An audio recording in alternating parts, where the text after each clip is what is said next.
Il ne peut pas exister de vie sans culture et il ne peut pas exister de station touristique sans offre culturelle. Donc d'abord c'est en direction des habitants, donc c'est ce qu'on doit aux habitants qui vivent ici et c'est ce qu'on doit aussi à ceux qu'on accueille volontiers dans notre commune. Monsieur le maire, chers mécènes, chers membres du jury, chers amis. Lorsque nous avons lancé ce prix Naissance d'une œuvre sur une idée originale de Laurence Viennot et que grâce à la générosité de Vincent Gombaud et d'Inmar Vallano, nous avons pu le concrétiser, beaucoup nous ont dit, tout le monde en est témoin, les membres du jury, quoi, un prix littéraire de plus? Cela ne nous a pas découragés, car nous étions convaincus que notre critère central, récompenser un 5e ou 6e roman, qu'accompagnait un critère mineur, éviter l'autofiction, était très original et très légitime.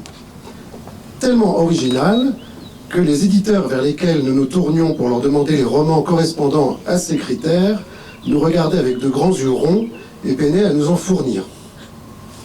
Nous avons insisté, nous avons cherché, nous avons, pour certains, écumé nous-mêmes les librairies et nous avons trouvé.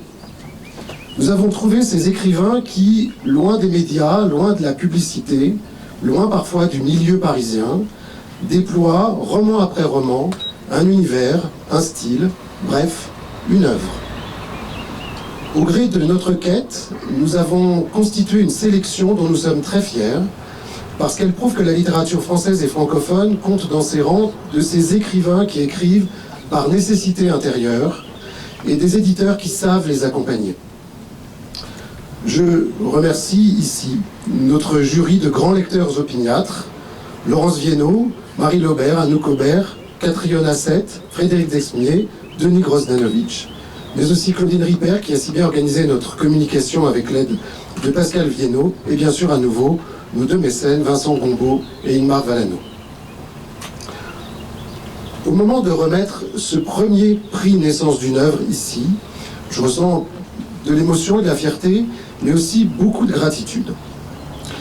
Car cette année, nous ne récompensons pas seulement la naissance d'une œuvre, nous ne récompensons pas seulement un roman, je crois que nous récompensons ce que nous pouvons appeler sans honte un chef-d'œuvre. Et ce chef-d'œuvre, c'est Andrea Dedos de Michel Julien, qui est là parmi nous et qui va me rejoindre. Michel Julien.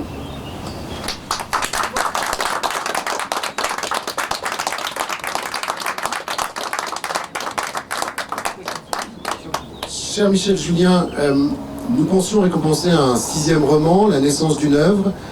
Nous récompensons un très grand livre.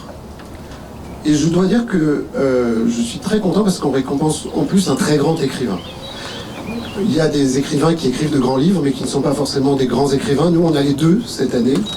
Et je crois que seul un grand écrivain, vraiment, peut nous entraîner comme vous savez le faire, par la seule force de son style, dans un univers qui, au fond, nous est si étranger, qui est si foisonnant, si déroutant, si baroque, c'est un mot qui est revenu souvent dans nos conversations, et un roman qui a résisté, je dois le dire, aux lectures successives d'un jury dont je vous prie de me croire qu'il est impitoyable. Vous voyez, ils ont souri parce qu'ils savent que c'est vrai. Nos échanges sur les divers romans qui nous sont parvenus n'ont pas été marqués du sceau de la bienveillance, mais plutôt de l'exigence.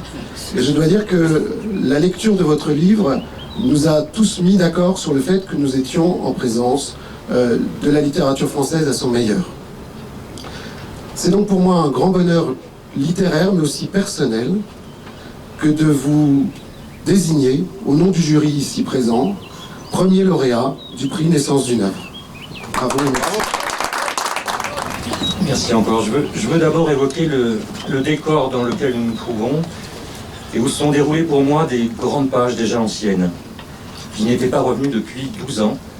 C'est dire l'émotion très particulière que je ressens. Il y a non loin dans le paysage, l'aiguille de Bionasset, les Miages, l'arête et le dôme du Goûter sur la route menant au bonnet du Mont Blanc. Je connais ces endroits pour les avoir parcourus en tous sens pendant 20 ans, alors que je n'écrivais pas, trop occupé d'alpinisme, pardon. Après une centaine de sommets gravis dans le massif du Mont Blanc, j'ai cessé de grimper de mon propre mouvement sans m'être demandé comment occuper le temps capital.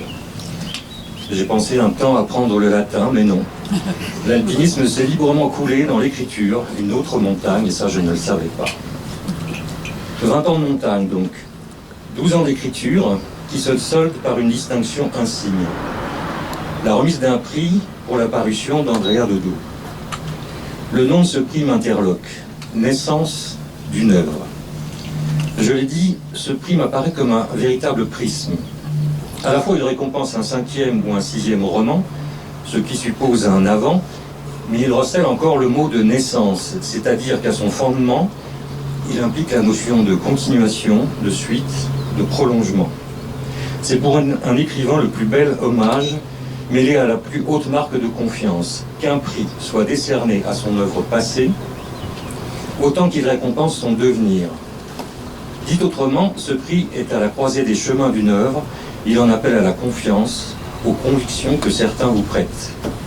Il peut donc, imaginez-le, me plonger dans une heureuse inquiétude, celle de ne pas vous décevoir. Encore un petit retour à la montagne, l'une des expériences les plus fortes à mes yeux lorsqu'on s'engage sur une voie redressée, ardue, interminable, c'est celle d'un moment très particulier. Un moment de bascule psychique, quand tout à coup, une voix vous dit que l'ascension se terminera par le haut. Cette sensation est aussi vraie d'un livre, passé le doute, la farouche méfiance des faiblesses et les inlassables reprises, arrive l'instant saisissant où vous concevez que le roman entrepris ira jusqu'à son terme. Lorsque je dis prisme avec naissance d'une œuvre, c'est que vous me permettez encore de connaître ce moment unique, mesurer ce qu'on a déjà fait, se voir récompensé d'une promesse de perpétuation, d'une force supplémentaire d'engagement. En montagne, on est bien seul à l'éprouver. Aujourd'hui, je la partage avec vous. La montagne encore. Elle m'a montré ô combien était précieuse la notion d'engagement et d'indépendance. Cette faculté d'affranchissement, je l'ai retrouvée ensuite dans l'exercice de la littérature, pour ma propre liberté, mais pas seulement, chez tous ceux qui concourent à la valorisation du livre et de la lecture. Indépendance et encouragement de bien des libraires, dont je salue la pugnacité, la franchise et la persévérance. Il y a d'ailleurs quelque part par là une aiguille qui s'appelle l'aiguille de la persévérance. Indépendance et engagement des éditeurs, avec au premier chef les éditions Verdier, chez qui j'ai le privilège d'être publié. On n'escalade pas seul, je fais cordée avec Colette Olive, Michel Planel et ceux de leur équipe. Vous connaissez leurs couvertures, elles sont ensoleillées comme des faces sud. Libraire, éditeur, et je l'apprends aujourd'hui avec vous, indépendance et engagement d'un jury, c'est-à-dire des lecteurs qui ont imaginé un prix, naissance d'une œuvre, lequel repose dans son essence sur une pleine volonté d'autonomie, sur une entière liberté d'appréciation et sur une approche émancipée de toute contingence.